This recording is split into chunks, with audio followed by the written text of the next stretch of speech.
Okay, so today we are going to start with numericals. As far as syllabus is concerned, सिर्फ spherical aberration नाम का एक topic बाकी है हमारा थ्योरी में. Spherical aberration and methods to reduce spherical aberration of lenses. Page number 179 से 180 तक है वो. So that is assignment for you. So assignment, the only part in optics remaining is spherical aberration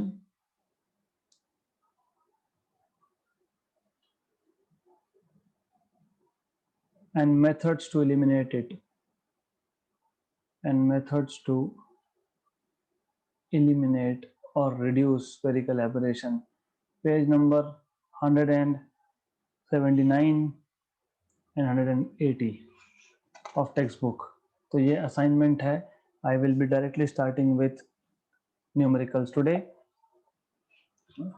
9.11 example 9.11. After cataract operation, मतलब आँख का operation हुआ, a person is recommended with concave convex lens. concave convex lens, okay, मतलब ऐसा आता है वो lens. This is पहला सरफेस कॉन्केव है, दूसरा सरफेस कॉन्वेक्स है. So this is concave convex lens. Okay, right. Okay, of curvatures 10 centimetre and 50 centimetre. तो गिवन में हमको इन गिवन कंडीशंस R1 की वैल्यू 10 सेंटीमीटर दिया है और R2 की वैल्यू हमको 50 सेंटीमीटर दिया हुआ है. Okay, crown glass of refractive index 1.51 for red and 1.53 for violet color is used for this. So according to the given conditions, we have been given for red color refractive index is 1.51 and for violet color refractive index is 1.53. Calculate the lateral chromatic aberration occurring due to these glasses. if you remember मैंने आपको बताया था कि normally होता क्या है. Normally होता ये है कि red colour is focused at some point FR and violet is focused at some point FV. तो बेसिकली lateral chromatic aberration मतलब क्या, FR minus FV. तो the distance between these two focuses, क्योंकि if you remember chromatic aberration होता ही इसके लिए है क्योंकि अलग अलग कलर अलग अलग जगह पे फोकस होते हैं. एंड द थिंग इज कि रेड कलर का फोकसिंग जो है वो basically it is away from the optic centre, क्योंकि रेड कलर का डेविएशन कम होता है एंड वॉयलेट कलर का जो डेविएशन है ज्यादा होता है. तो इन दोनों का जो फोकल लेंथ का डिफरेंस होगा that is nothing but lateral chromatic aberration. Okay, तो हमको ये फाइंड करना है. फॉर्मूला क्या यूज करेंगे, बहुत सिंपल है. फॉर्मूला बहुत सिंपल है because you remember 1/f is equal to mu minus 1 minus 1/r2. Okay, ये यूज होगा. सॉल्यूशन बहुत सिंपल सा केस है क्योंकि देखो ऐसा है कि 1/r1 minus 1/r2 ये तो चाहे वो रेड कलर हो चाहे वॉयलेट हो उसके लिए फिक्स है. क्यों? क्योंकि ये जो है ये लेंस के कर्वेचर का प्रॉपर्टी है. ये रिफ्रैक्टिव इंडेक्स या कलर से इसका कोई लेना देना नहीं है. It is not related to that, right. Okay, then for concave convex lens अभी मैंने ओरिएंटेशन ऐसा लिया है, but for concave convex this is how you draw lens. Normally this is how you draw it. तो R1 और R2 दोनों positive लेते हैं हम लोग. in this case by sign convention R1 and R2 both are positive. Okay, so normally this is how it is taken, concave or convex. Okay, so discard this diagram, please take this one. तो पहला surface concave दूसरा convex, concave और convex ऐसा वो बनता है, दोनों positive आते हैं. तो R1 R2 पॉजिटिव है तो 1/R1 is 1/10 minus 1/50. so 50 minus 10 is 40 upon 500. तो 4/50 बेसिकली दैट इज 4/50. रहने दो, या तो सॉल्व करना है तो सॉल्व कर सकते हो, doesn't matter. It is quite simple. क्योंकि अगर if you want to do it तो 4/5 इज 0.8 और ये 10 ये माइनस ऊपर जाएगा तो it will be like 0.8 0.08. Okay, तो ये फैक्टर हमको 0.08 मिलने वाला है, तो इट इज 0.08. ऑफ कोर्स पर सेंटीमीटर आता है ये, we don't need it anyways, so I'm not going to write units. Then what we will do next is, हमको ये फैक्टर मिल गया, right? Just a minute. Yeah, so this factor we have already obtained. Now what we can do is, for red color, so for red color what we will write is 1 upon fr equal to mu r minus 1. So I will use capital R for red, mu r minus 1, 1 by r1 minus 1 by r2. Okay, so what is mu r for red is 1.51 minus 1, and ये जो factor आपने निकाल के रखा है, it is 0.08. Okay, so this is 0.51 multiplied by 0.08. So this will give you some value of 1 by fr. तो fr is 1 upon, इसका reciprocal होगा, तो 1 upon 0.51 into 0.08. ये आपको सॉल्व करना है, and doing this you get 25 point something, 25.51 centimeter to be precise. Let me check it on calculator. Just a minute. You are not supposed to use calculator because, I mean, you already know that you are not allowed to use calculator. तो 1 by 0.51 multiplied by 0.08. Yes, so this is around 24.50. Anyways, so this kind of calculations you can do. Have we written for red color? For red color, refractive index is 1.51. That is correct. Okay, so right. So similarly, you can do this for violet color. So you will get mu violet minus 1, 1 by r1 minus 1 by r2, and for violet it is 1.53 minus 1, and this factor you already have as 0.08. And after solving this, of course 0.53 into 0.08 करना, उसका reciprocal करना, उसके बाद आपको FV मिलेगा. That turns out to be 23.58. So 23.58 आएगा. तो therefore finally chromatic aberration हमको मिला 23.58 minus, sorry, 25.51 minus 23.58, 23.58. So 1.93 आता है ये, 1.93 centimeter, right? So a very appreciable value it is. So good. So it is a very big aberration. तो मैं वापस रिपीट करता हूँ question. Question is extremely simple. हम लोगों को क्रोमैटिक एबरेशन फाइंड करने के लिए बोला है. What is chromatic aberration? I have already told you that this is nothing but, क्योंकि अलग अलग कलर अलग अलग जगह पे फोकस होते हैं, तो वायलेट और रेड कलर एक्सट्रीम कलर है, उनका फोकस पॉइंट अलग है, उन दोनों का फोकल लेंथ का सब्ट्रैक्शन मतलब chromatic aberration. Correct, simple. Okay, तो हमने क्या किया, हमने सिर्फ रेड कलर के लिए फोकल लेंथ निकाल लिया और वायलेट के लिए निकाल लिया, सब्ट्रैक्ट कर दिया. That's it. We have done nothing more than this. Very simple thing. Next question. A magnifying glass of focal length. तो गिवन कंडीशन में एक मैग्नीफाइंग ग्लास दिया है, मतलब लेंस दिया है, जिसका फोकल लेंथ आपको 10 सेंटीमीटर दिया गया है, is used to read letters of thickness. Okay, so it is used to read letters of thickness 0.5 mm. तो ये 0.5 mm क्या है, you need to know this. Okay, you have to understand what they are giving you. Held 8 centimeter away from the lens, मतलब object distance आपको दे दिया है 8 centimetre. Okay, calculate, you are supposed to find out the image size. Okay, तो मतलब basically पाई निकालना है, और thickness 0.5 mm, मतलब ऑब्जेक्ट साइज आपको दिया है 0.5 mm. मतलब you can convert it into centimeter. Okay, so it is 0.05 centimeter.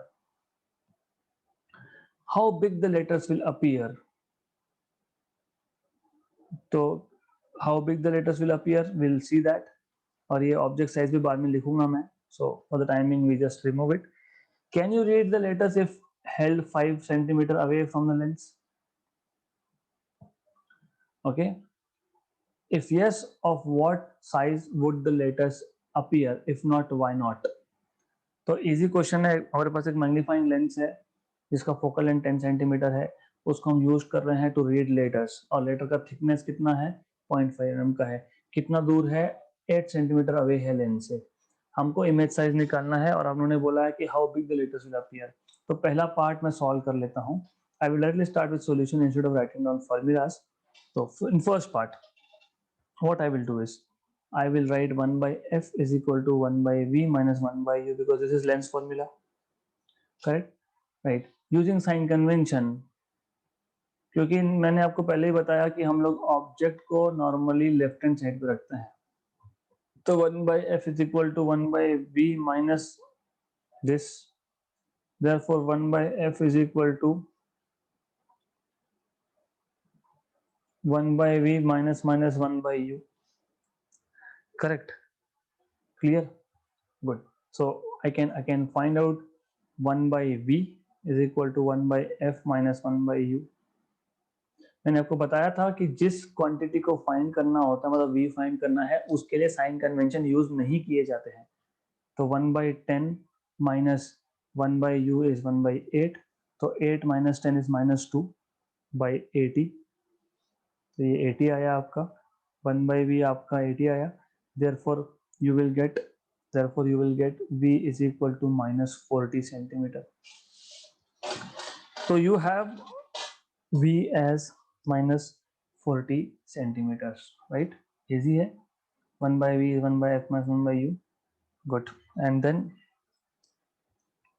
v is minus 40 centimeter. P 1 by 10.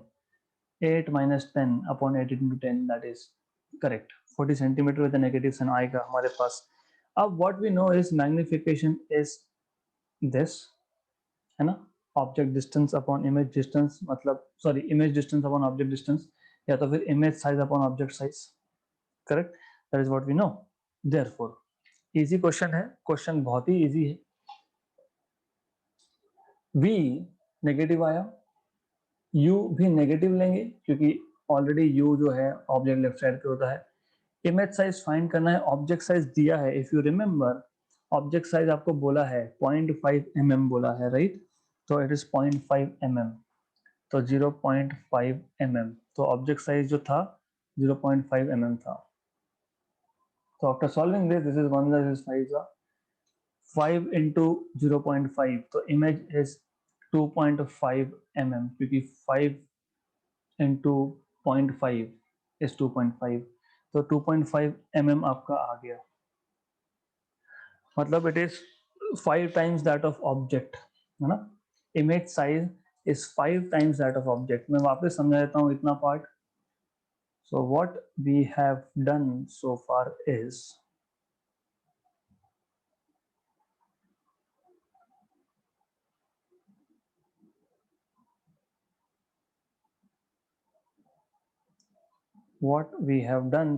is very simple thing.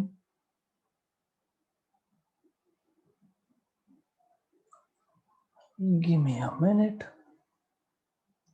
इसको टेम्पररीली मैं ऊपर शिफ्ट कर देता हूँ. गुड.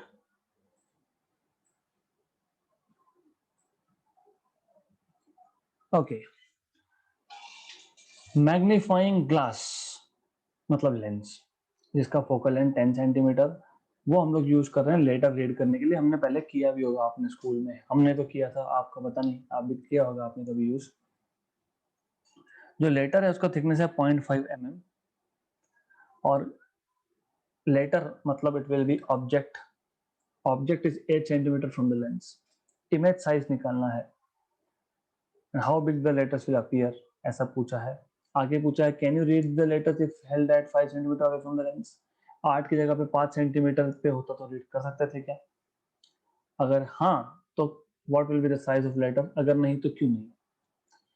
तो गिवन डेटा में एफ, यू और ऑब्जेक्ट साइज दिया है, मैंने एफ और यू से वी निकाला, मतलब ऑब्जेक्ट, इस ऑब्जेक्ट का इमेज कहाँ बन रहा है, कितने डिस्टेंस पे बन रहा है, वो हमको मिल गया, करेक्ट। फिर using the value of v magnification निकाला, मतलब इमेज साइज जो है वो 2.5 mm है, मतलब 5 टाइम्स बिगर देन ऑब्जेक्ट है, राइट। यहां तक मिल गया। अब there is something called as distance of distinct vision, DDV बोलते हैं हम लोग, डिस्टेंस ऑफ डिस्टिंक्ट विजन बोलते हैं हम लोग उसको। तो for human I, for average human आई, है ना, ऑब्जेक्ट्स क्लियर दिखने के लिए वो डिस्टेंस अराउंड 25 सेंटीमीटर होता है, right. Okay, so will see, अगले पार्ट में बताता हूं कि मैं क्या बोल रहा हूं। First will find capital M, and this capital M is D by u. This D is distance of distinct vision. मतलब इन शॉर्ट समझाने की कोशिश करूं तो आपके पास एक बुक है, आप उस बुक को पढ़ रहे हो और आप जैसे जैसे पास में लाओगे तो लेटर्स क्लियर होने लगेंगे, है ना। बहुत दूर था तो लेटर्स क्लियर नहीं होते, फिर आप पास में ला रहे हो, पास में ला रहे हो, letters are becoming more clear, but after certain distance एकदम पास में लेके आए, यू सी नथिंग। तो कोई भी चीज का इमेज क्लियर बनने के लिए एक डिस्टेंस, मिनिमम डिस्टेंस होना चाहिए, उसको बोलते हैं distance of distinct vision. Human आई के लिए 25 सेंटीमीटर होता है, मतलब 25 सेंटीमीटर से पास में और भी कुछ लेके आए आप तो you may not be able to read, but right, you need to remember this. तो that is capital D here, this capital D is distance of distinct vision, distance of distinct vision, थोड़ा सा search करना इसके बारे में। 25 centimetre upon object distance, upon object distance u, u क्या दिया है 8 सेंटीमीटर, तो ये आपका आ गया 3.125, डायमेंशनलेस क्वांटिटी है, करेक्ट। तो image will appear 3.125 times bigger, image will appear 3.125 times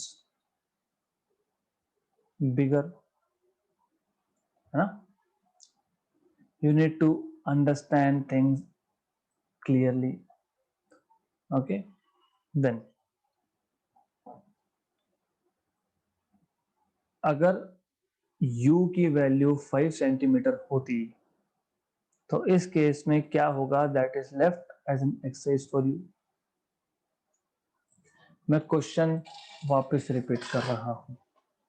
I know you are confused, why मैंने पहले भी मैग्निफिकेशन निकाला, फिर नीचे भी मैंने कुछ और लिखा है, ओके। तो where are you getting confused, I will precisely tell you. हमने जब पहले m equal to v by u equal to I by O लिखा है, हमको इमेज का साइज मिला, राइट, मतलब इमेज का हाइट मिला, है ना, करेक्ट। थिकनेस नहीं मिला ना, थिकनेस। तो आपको याद होगा मैंने एक आपको लैटरल और एक लॉन्गिट्यूडनल मैग्निफिकेशन के बारे में बताया था।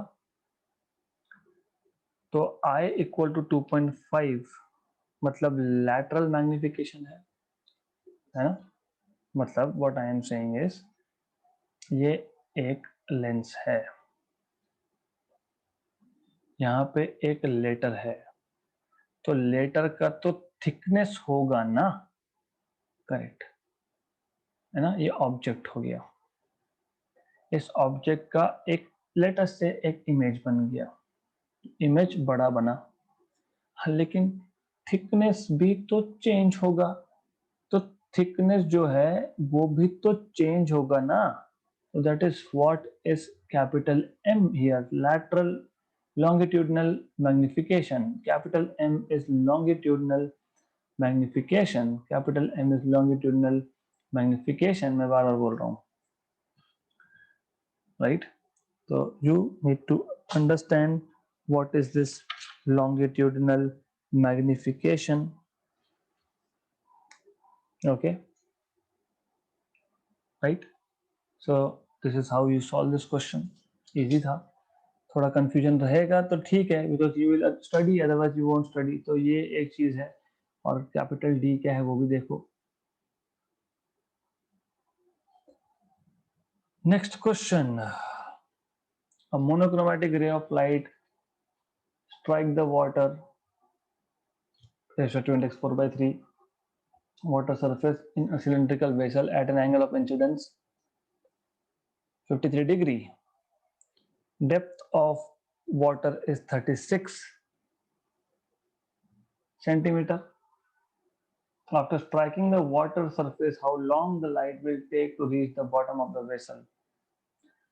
Angles of the most popular Pythagorean triangle of sides in the ratio 3:4:5 are 37, 53, 90. Good question. Why good question? समझेगा. So according to the given question, okay, what they are trying to tell you is, according to the given question, they are trying to tell you is monochromatic ray of light strike the water surface in a cylindrical vessel at an angle. हमारे पास एक cylindrical vessel है,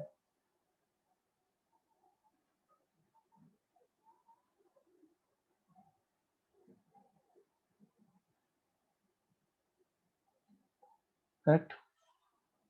Okay, this is normal to the surface, let us say. यहाँ पे suppose ray of light, monochromatic light incident हुआ at an angle 53 degree, if I'm not wrong, 53 degree, right? Okay, then आगे क्या बोला है question में? तो डेफिनेटली अभी डेप्थ दिया है, मतलब ये डिस्टेंस आपको दिया है 36 centimetre. After striking the water surface how long will it take to reach the bottom? पहली बात तो रिफ्रैक्शन होगा, रिफ्रैक्शन होके ऐसा ये बॉटम पे जाएगा रे ऑफ लाइट. अगर मैं नॉर्मल को एक्सटेंड कर लेता हूँ, राइट, तो ये आपका बन गया नीचे मोर और लेस राइट एंगल ट्राइंगल.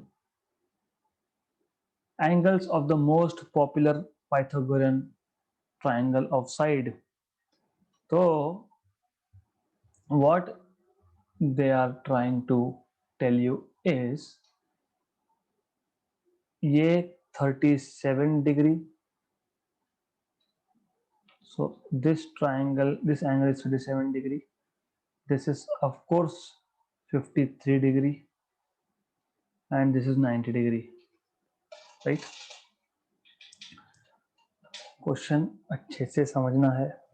हमारे पास एक मोनोक्रोमैटिक रे ऑफ लाइट है, strikes the water, refractive index 4/3, okay, angle of incidence 53 degree, depth 36 centimetre और एंगल दिए हुए.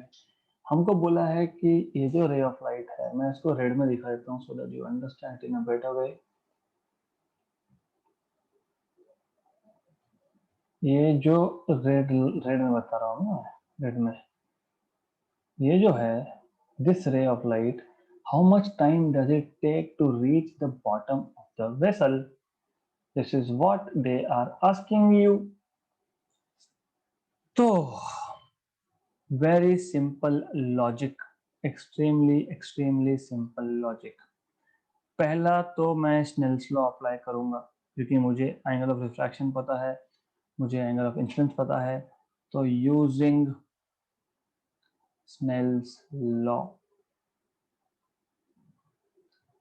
Refractive index of medium 1 sine 53 मतलब sine i equal to refractive index of medium 2 sin r, right? sin r. तो what do I achieve from this? इससे मुझे क्या मिलेगा, right? What do we achieve?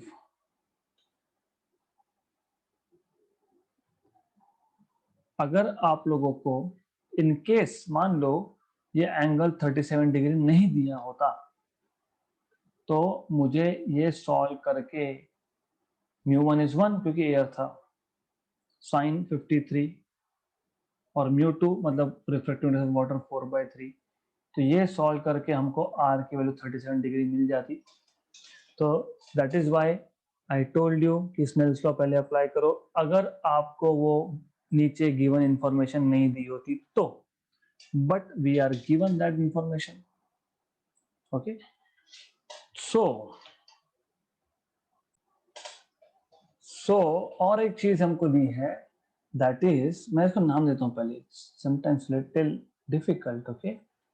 तो OAB ट्राइंगल ले लेंगे और एक चीज हमको बताइए, the sides are in the ratio 3:4:5 ratio है, right?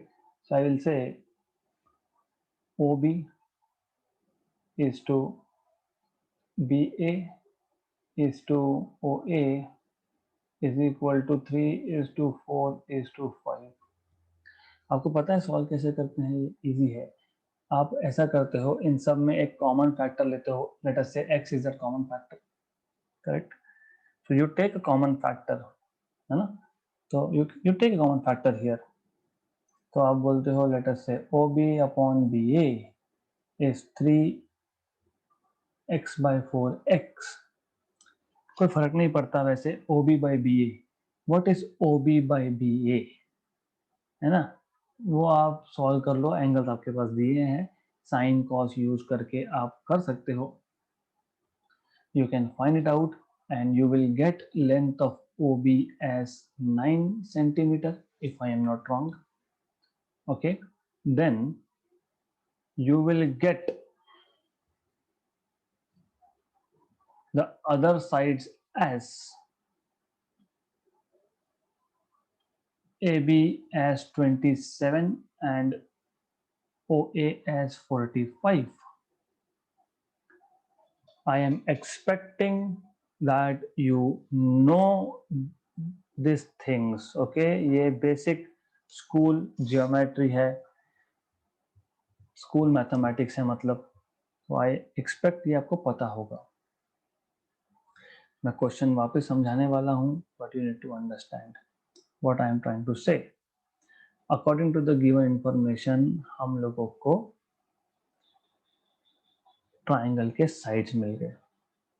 What we were interested in, हमको OA डिस्टेंस ट्रेवल करने में कितना टाइम लगा वो देखना था, right? What is time? Distance upon speed, है ना? करेक्ट। डिस्टेंस कितना कवर करना है? OA। Speed of what? Ray inside water. OA कितना? 45 centimetre. But we also know, याद है क्या, mu is equal to c by v था। Mu is equal to c by v था, तो v is equal to c by mu आएगा। तो c by mu, since mu is equal to c by v, right? तो 45 centimetre into refractive index mu upon speed of light, correct? Speed of light, और ये 45 centimetre है, तो you have to convert this into metres, 10 power plus minus 2 meters. Speed of light is 3 into 10 power 8 meter per second, correct? Right. तो ये आपका आ गया 45 into 10 power minus 2, mu की value 4/3 upon 3 into 10 raised to 8 था ही, 1 जा 15 जा 1 जा 5 जा 5 into 4 20 into 10 power minus 2, और ये वापस एक बार 10 power minus 8, तो ये आपका आ गया 0.2 into 10 power minus 8 seconds. Okay, so this is nothing but 2 into 10 power minus 9 seconds. So this is 2 nanoseconds, right? तो 2 नैनोसेकेंड आंसर आएगा इन रियलिटी. उन्होंने जो भी लिखा it is not correct basically. तो I am explaining this question again. This question is very very simple. थोड़ा सा सिर्फ बेसिक्स पता होना चाहिए. देखो तो आइडिया इज प्रीटी सिंपल. हमारे पास एक सिलेंड्रिकल वेसल है जिसमें पानी भर के रखा हुआ है. This is cylindrical vessel. ये नॉर्मल टू द सरफेस है एट मिड पॉइंट. यहाँ पे एक लाइट रे इंसिडेंट हुआ है. Okay, so let me change the direction like this. क्योंकि लाइट रे जो है वो रेयर से डेंसर मीडियम में जा रहा है. It will bend towards normal. ये एंगल 37 है. ये एंगल 53 है. और जो साइड्स का रेशियो है वो 3:4:5 में है. रेशियो है 3:4:5 मतलब 3x 5x 4x. एक कॉमन मल्टीपल से मल्टीप्लाई करना पड़ता है जब रेशियो दिया होता है. ये पता होना चाहिए आपको. मैं नाम देता हूं O B and A. Question के अकॉर्डिंग जो रिफ्रैक्टेड रे है उसको मतलब OA के लिए O से A तक पहुंचने के लिए कितना टाइम लगने वाला है. हमको पता है time is distance upon velocity. Distance हम लोग बात कर रहे हैं OA की. वेलोसिटी हम बात कर रहे हैं of speed of light in water. तो OA हम 5x है इसको सॉल्व करेंगे. That is left as an exercise to find out common multiple. वो खुद कर सकते हो ऐसा अजम्पशन है. My assumption is there. कैसे कर सकते हो? अरे बाबा ये 3x और इक्वल टू 36 ये दिया हुआ है. हम लोगों को दिया है ना, बोला है ना साइड ऑफ सिलेंडर. यस, तो मैं लिख सकता हूँ क्या? कहाँ लिखा है मैंने? यहाँ पे लिख देता हूँ. 3x इज इक्वल टू कितना? 36. तो x मुझे मिल जाएगा कितना? 3. x3 मिल गया. करेक्ट, मिल गया x3. हाँ, तो फिर o भी कितना है? साइड 3x है तो o भी कितना है? 3x है. तो that is 9 centimetre. 3 into 3, right. a भी कितना है? 4x है तो 4 into 3 मतलब basically you have to solve it. तो आपको मिल जाएगा वो. You have to just solve that common multiple. जो भी आपको करना है वो कर सकते हो. And you can write down what is required. I am not worried about AB because we are not using AB anywhere. So I am not worried about that. You have to find out a common multiple. You have to find sides of. एक तो adjacent side मिल गया, angle पता है, trigonometry से भी होगा. So you have to do it yourself. Okay. Anyways, I was telling you कि time is distance upon velocity. Distance is OA. OA मैं already find कर चुका हूँ. OA distance था 45 centimetre and it is strictly exercise for you. खुद को करना है. V क्या होता है? What we know is refractive index is C by V. तो V क्या होता है? C by mu. C by mu. By the way ये सेंटीमीटर में था तो मीटर में लिख देंगे. तो 45 times of mu. Mu is 4/3 if I am not wrong. into 10 power minus 2 upon C is 3 into 10 power 8. Solve करने का मिल जाएगा 2 nanoseconds. This is what you will obtain. Correct. Okay, next question easy question है. Estimate the number of images produced if a tiny object is kept between two plane mirror. आपको याद होना चाहिए हमारे पास दो प्लेन मिरर है. इसके बीच में अगर एक ऑब्जेक्ट रखा है उसके कितने इमेज बनते हैं? That depends on angle theta. And सबसे पहले हम लोग ये एक small m 360 by theta find करते हैं. डिपेंड करता है 360 बाय थीटा की वैल्यू पे कि कितने इमेजेस होंगे. If you remember this thing. Okay, तो सबसे पहला case theta is equal to 35 degree. Okay, सही. तो इस केस में n equal to 360 by theta 1 मतलब 360 बाय 35 मतलब ये आएगा 10 point something. Okay, it will be 10 point 10.28. जब फ्रैक्शनल वैल्यू आती है तो आप उसका इंटीग्रल पार्ट लेते हो, therefore integral part is 10, therefore 10 images are formed. 10 images are formed. Okay, good, easy. तो 10 इमेज बन गए. दूसरा केस है ना, 10 है आंसर. 36, तो n equal to 360 by theta 2 36 है यहाँ पे, 36 10. And if you remember n is 10, that is even.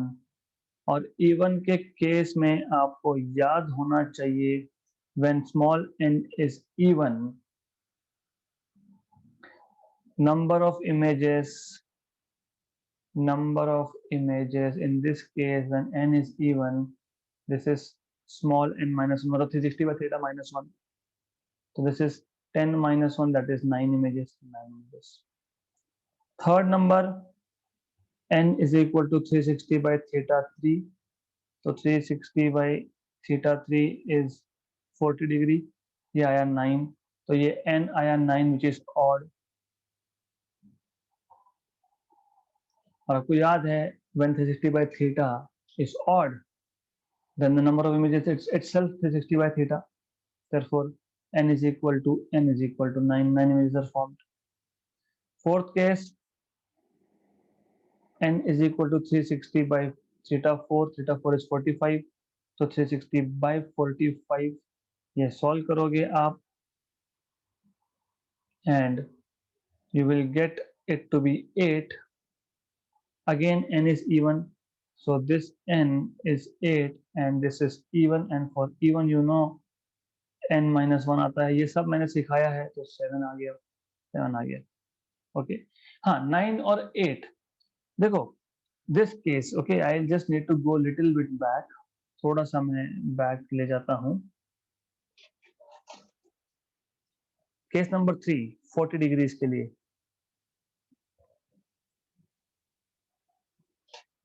तो यहाँ तो कोई प्रॉब्लम नहीं था. यहाँ पे तो आपको n is equal to n minus 1 मतलब 8 माइनस 1 मतलब 7 इमेजेस बनेंगे. जब 360 बाय थीटा ऑड आता है तो प्रॉब्लम क्या है ये देखना पड़ता है हमको, कि ऑब्जेक्ट सिमेट्रिक है या ऑब्जेक्ट असिमेट्रिक है ना. ऑब्जेक्ट इज सिमेट्रिक और ऑब्जेक्ट इज असिमेट्रिक, मतलब ऑब्जेक्ट एंगल बाइसेक्टर पे है या नहीं है. अगर आपको याद होगा तो, if you remember, right, if you remember, तो अगर सिमेट्रिक है मतलब एंगल बाइसेक्टर पे है, तो उस केस में n is equal to n minus 1, है ना, राइट. तो उस केस में 9 माइनस मतलब 8. और अगर असिमेट्रिक है तो then in that case you have number of images as 360 by theta. Okay, so you need to remember this. If the object is placed on the angle bisector or not. वापस बता रहा हूँ, कुछ नहीं है यार, ये तो हम लोगों ने इसका एग्जाम्पल भी पहले सॉल्व किए थे. It's quite simple thing. What we have done earlier is just 360 by theta. देखो 360 by theta अगर इवन आया तो 360 by theta minus 1 number of images, correct. तो जहां पे इवन आया है केस 2 में 360 by theta is even, तो 360 by theta minus 1 मतलब 9 images आ गया. और also in the case of 4 n equal to 8 आया, तो number of images are 8 minus 1 मतलब 7. जब odd है तो प्रॉब्लम है ना. 360 by theta अगर odd है, जैसे 9 आया, तो ऑब्जेक्ट एंगल बाइसेक्टर पे है या नहीं है. अगर एंगल बाइसेक्टर पे है मतलब सिमेट्रिक है, तो n minus 1 मतलब 360 by theta minus 1. अगर asymmetric है तो just 360 by theta. This is how you find out. Okay, so that's sufficient for today. We will continue with more questions in the next session.